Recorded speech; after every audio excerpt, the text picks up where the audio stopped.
Hello and welcome to the candy shop. Mr. Jamal Bryant, I'm sorry, Pastor Jamal Bryant has spoken.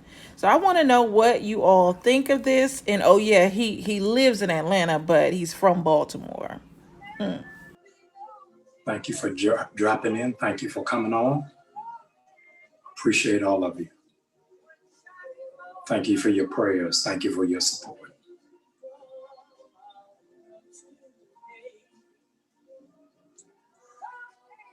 All right, we'll start in just 1 minute.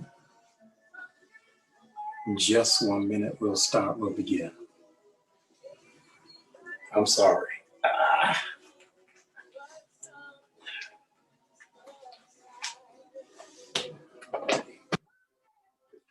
Okay, get my binder, and I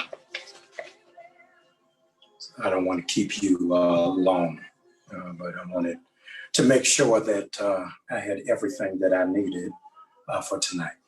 Let me first apologize for the delay. I know ordinarily you would have looked to hear from me sooner and earlier, but I've been busy campaigning around the state of Georgia as we are in a very critical election for two senators to be elected. My Morehouse brother, Reverend Raphael Warnock, and John Ossoff. Early voting started here on Monday, and I'm glad to be a part of the Black Church PAC that is navigating and mobilizing churches around the state of Georgia for us to have record turnout. Then on yesterday, we did a pop-up with Slutty Vegan to feed the workers of Walmart and for those in the community. And so it's been a rough week, a long week, all for the good of the whole, the good of the community, the good of the people. Let me say to you, I have been delayed trying to honor the wishes of Gizelle, who asked me not to respond, not to say anything. So for those of you who were overwhelmingly concerned that I hadn't said anything, had not given any defense, was because I was honoring what it is that Gizelle desired.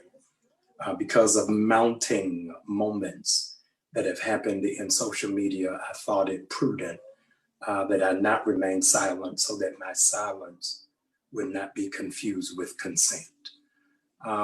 Let me open by saying, those of you who know me, I'm always a straight shooter. So as a consequence, you need to know from the jump, tonight is not an apology. Tonight, I'm not asking for anybody's forgiveness. Tonight is not about a confession. Tonight is for clarity.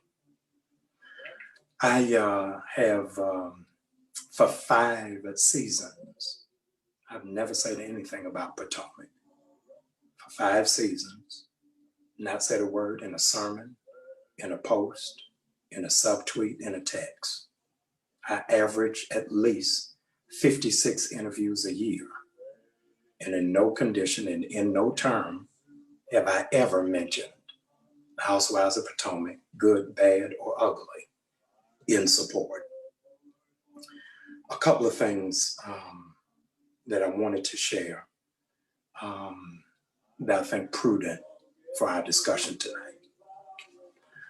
I have long since not been an advocate for many reality television shows because I don't think that it represents the best of who we are, nor does it advance our progress, our maturity, and our brilliance. A bone of contention between Gizelle and I for years was about her participation in the show and how it is that I did not support it. In baby steps of reconciliation, I agreed to be on it against my better judgment, against my wisdom, and even against my convictions. I wholeheartedly regret participating. And I want you to know that I will never be on the Housewives of Potomac or anything in that franchise ever again, but I wanted you to know why. I took a couple of days to be sober of thought and clear of mind, so I would not, in fact, operate in emotionalism, but in sound judgment. So I want to tell you why you will never see me on the Housewives of Potomac again. It has been a gross misrepresentation of my character, my ministry, and my humanhood. There are a couple of things that have happened this season that require immediate redress. Many of you who are watching bombarded me with accusations of abandoning my family, not being there for my girls, for their photo shoot, as if I was just in Atlanta, frolicking around and participating in willful neglect. The truth of the matter is, I was in South Africa. I was in South Africa, coming back for the photo shoot, and had a delay in Frankfurt, Germany for 6 hours. The producers knew it, the network knew it, and as a consequence, my flight did not land in enough time. And none of that was mentioned. None of it was brokered. None of it was represented. Secondly, what happened on the Housewives of Potomac is that many of you misguidedly thought that it was in real time. It was, in fact, recorded a year ago in 2019. And so you saw my children who were not happy with me, but you didn't have context. It was their first day of school, and this is the very first time in their entire lives that the first day of school I was not present to pick them up or to take them. Any of you who have teenagers understand the emotional roller coaster of teenage girls. So consequence, I had just moved to Atlanta, so it was adjustment for them and it was for me. They are absolutely daddy's girls. As a matter of fact, they are here in Atlanta often and frequent, and more than their school, they wear new birth t-shirts and hoodies almost every day. Faithfully, even while in Maryland, they watch their father on Sunday morning in worship. I have a very healthy relationship with my children, which I value and which I absolutely don't take for granted. The third thing that was put out there pejoratively was disparaging remarks made by my father-in-law, Mr. Curtis Graves, who is 83 years of age. He's 83 years of age, and unlike many, I was raised old school, that you never disrespect elders. I honor him. He's an amazing man, has had incredible accomplishments, and he has every right to feel protective over his daughter. I've been divorced for now 10 years, and he and I have not had a heart-to-heart, man-to-man conversation about me breaking the heart of his baby girl. Anybody who is married or been married understands that working with in-laws is a process and it is a journey. So that was, in fact, one of the very few times in 10 years that we have been in proximity. But I want on record that I honor him. He's made tremendous strides in history. He is my fraternity brother, and I want my children to always know that I honor their grandfather and Gizelle's father.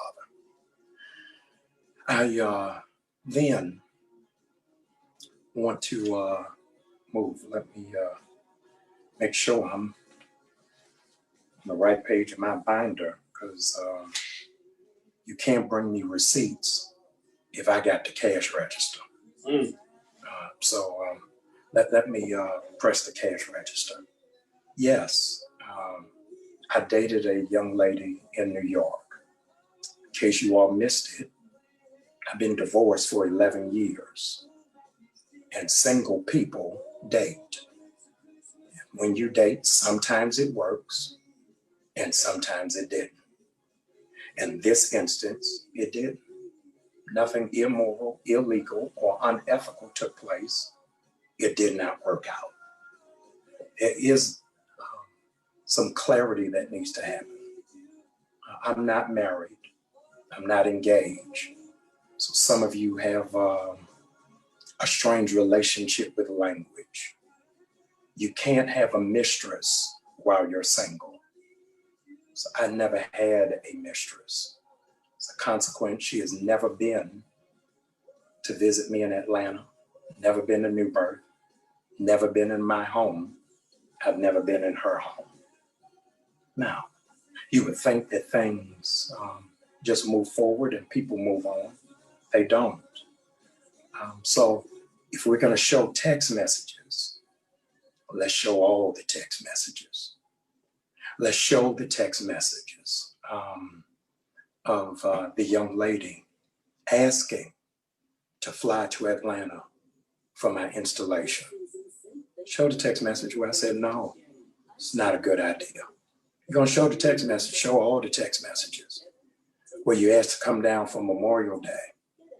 And I said, no, you can't come here. If you're going to show the text messages where you complained because I didn't open the door for you to speak on the Word Network. You're going to show the text message, show all of them, how it is that you wanted me to hire you to be on staff. I told you weren't qualified. And so January, I brought in new staff members, 3 of them. My assistant pastor, Collis Lemons, my internet pastor, Curvance Ross, and my emerging generations pastor, Cariana Turner. So if you're going to show the text message, show the text message from January 5th, where you sent me in text, oh, I see you hired a young lady. You must be sleeping with her. To which I responded, no, I didn't even know her before I hired her. 56 people applied for the job, and she emerged because she is competent and because she is capable. And so for you to insinuate it is fraudulent. You're going to read the text messages. Read the text messages where you asked me to review your dissertation on Black women's empowerment. And I told you it needed a revision because it doesn't have depth. It doesn't have enough nuance, and there is no creativity. We're going to read the text. Read the text. How it is that you sent this, quote, receipts to 27 periodicals and blogs, hoping to sell a story. And of the 27 you sent it to, 25 dismissed it because they knew it had no merit, it had no weight. And so because doors were not opening, because you're chasing clout and an opportunity to get on a stage that gift and integrity necessitate, you then sent it to the executive producers of Bravo. Sent it to executive producers of Bravo, they didn't respond. So you sent it to every person in the cast. Your dissertation is on the empowerment of Black women. So the question is, if you're empowering Black women, why'd you send it to the entire cast and never send it to Gizelle?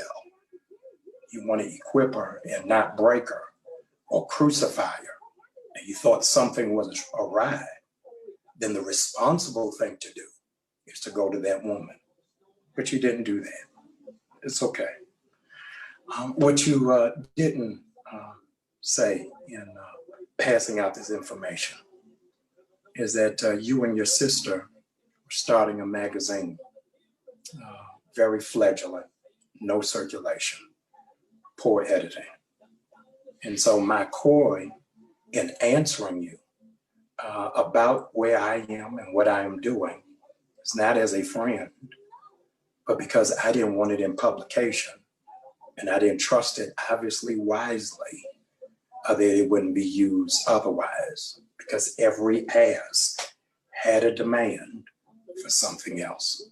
Now, the only person who bought into it was Monique. So let's go to that. Where's Monique?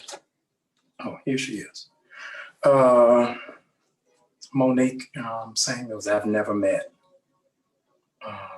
never shook her hand, never been in the room with her.